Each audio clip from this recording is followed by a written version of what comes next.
y'all. How's everyone doing? Well, today's Better Than Therapy scripture was a long time coming for me, and I really, look, we're into the fourth day of the week. Actually, if you count Sunday, the fifth day of the week, and I had not yet gotten this scripture. And I have to tell y'all, I believe that this is a godsend, the way that this happened today. And so I just want to share with y'all.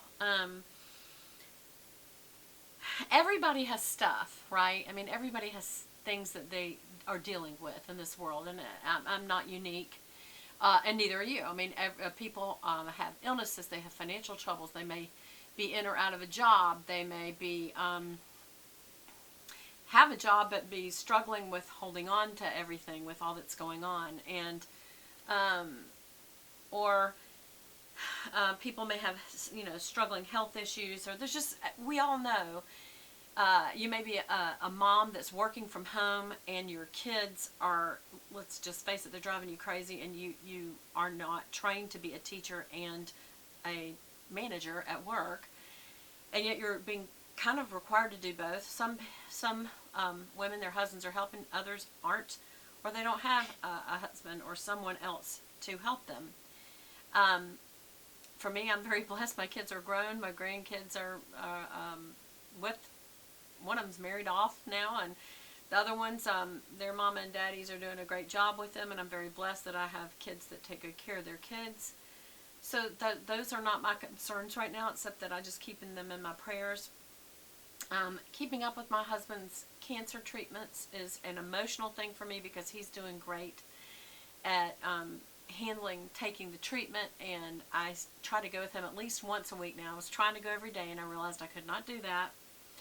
I was trying to be supportive to him every step of the way, and he can do it. And I also wanted to feel like I was in the know, and let's face it, maybe I was even trying to control it. That's our controlling nature people. That's what we tend to try to do, is make sure we know everything that's happening in case we need to take over. And that comes from a good place. It comes from being responsible. It comes from being caring and being a good caregiver and partner. But you can wear yourself out just like a mom who's trying to be super mom, or also have a dad who's 94 years old, and he lives nowhere near me. He's over an hour away. And I have a caregiver, but then you also have to coordinate that. So there's just so many things. And then also at work, I work for the most wonderful company in the world, but we're very, very busy, thankfully, in trying to deal with all the problems that have been caused by COVID-19, and just, keeping your business going, and they're doing great, but, it just keeps me busy, and my boss is busy, and I just felt like lately I was just mentally shutting down a little. Does that make sense? Where I was not as astute or,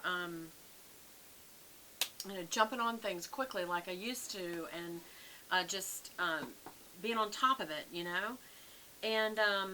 and I felt like I dropped some balls. And people say, well, you can drop balls or you can make mistakes. Here's the reality. Well, I've learned at work. No, you can't. You can't drop balls. Or if you do, you need to fix them real quick and make sure nobody knew. But, and I'm just being honest. But I felt like I was. And even my little self-helps, like putting alarms on my phone so I don't miss an appointment. And I was late to a meeting. And I was late to 2 or 3 just this week. And I'm like, what is going on with me? And I was just like, Lord, I don't know if I'm just trying to pull back because it's so much, but I'm pulling too far back. Maybe that's it. And so I was praying about it, and I asked God for help. And I laid that burden down at His feet. And that is our scripture for the week. Because I got a phone call from a very dear friend who I shall call T. And I'll send a copy of this to her so she'll know. And in a loving, respectful, caring way, she said, I'm here to help you, but you got to get your act together. What's going on with you? Are you okay? And it was a very caring manner. And at first it was alarming to me, and I thought, oh, I've messed up. And I know her heart, and it was like, no, I'm just trying to say, you did drop a ball, and I don't want this to turn into a regular thing, and I'm your friend. And so what's going on? Let's work it out. And y'all, that was nothing but the Lord working through one of His daughters and being helped by His other daughter. And she had some stuff earlier this year where she was kind of in the same place, where she just had too much going on, and I tried to be there for her. And so it just was God showing me, look, I will take care of you. You will not fall. But you do have to lay the burden down at my feet. Not long after that, something I could not remember, and my notes, I just wrote them too fast, and I did kind of shorthand that made no sense. And when I got off the phone from T, I got a call from another gal, and she goes, hey, you know about that blah, blah, blah, blah, blah, blah, blah. Would you mind shooting me a quick email to remind me to ask so-and-so about that? I'm like, that's what it was. Thank you. Thank you. Thank you. I was supposed to ask this girl about that, but all I did was put her name down, and I didn't put who I was asking her about. Now, this all sounds very confusing, I know. It's like that. And I do write myself notes, and I do put alarms on, but also my phone alarms weren't going off, or either maybe I had it turned down from sleep, but you just got to remember to cut it back on, or either just don't turn it down. So all my little normal self-help measures to catch the balls you drop, and it does happen in life, weren't working. And so, but God showed me, hey, you remember your phone was turned down and you missed this, and this appointment you did have a reminder, but it was an hour early, and in that hour you did this, this, and this, and you forgot. The hour's gone. You just were late to that meeting. Let's do 5-minute reminders. Or maybe put an hour and a 5-minute reminder, but whatever you got to do it, because you got to stay on top of things. This is life. And people are like, well, you just can't. And it's like, no, you have to. I have to take care of my 94-year-old dad. I can't fail to call in his prescriptions. The man was upset because he didn't have a hair appointment, and he was a hippie because he had 2 little hairs. Bless his Lord, he didn't have a lot of hairs. But to him, it was everything. And that matters to me.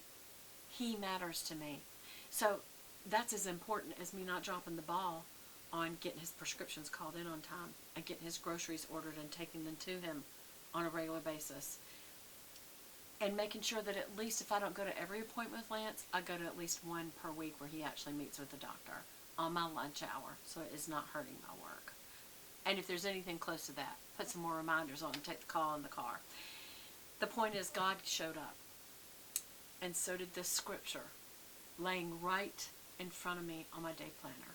And I was like, I just want to cry, y'all. Here's the scripture, and this is our Better Than Therapy scripture for this week, retroactive to Sunday. And it is Psalm 55:22. This is in the NLT translation, Psalm 55:22. Give your burdens to the Lord, and he will take care of you.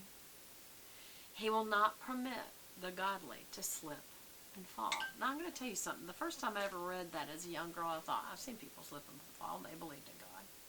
He didn't take care of them. They still had a problem. Think again. Sometimes you can see that same scripture over and over and over throughout your life. Have y'all learned that? And it will mean something different. To a young 18-year-old who was quite irreverent towards her Lord, that was quite a haughty attitude to take. And yet God has helped me through so many things in my life. And I didn't even know back then that God would live this verse out on a monthly basis in my life. Maybe a weekly basis, where he just took care of me and took care of me and took care of me and didn't let me fall. When I was doing all kinds of stuff, I should have fell. But do you know what, today? It was special because I felt like I was falling. And a phone call came in. And I felt like I couldn't remember something. And a phone call came in. And I looked down on my day planner, and this is the scripture. Remember just earlier today, Beth, when you prayed for me to help you? And I took care of you. And I had things happen to help you not fall. Help you get back on your feet. What you failed at worst was turning to me. That's not where you need to fail. Always remember to turn to the Lord first. Pray to him. Ask for his help. He knows how urgent it is or how not urgent it is. Sometimes I'm like, but Lord, you need to act quick. He's like, I know how quick I need to act. Remember the story of Lazarus?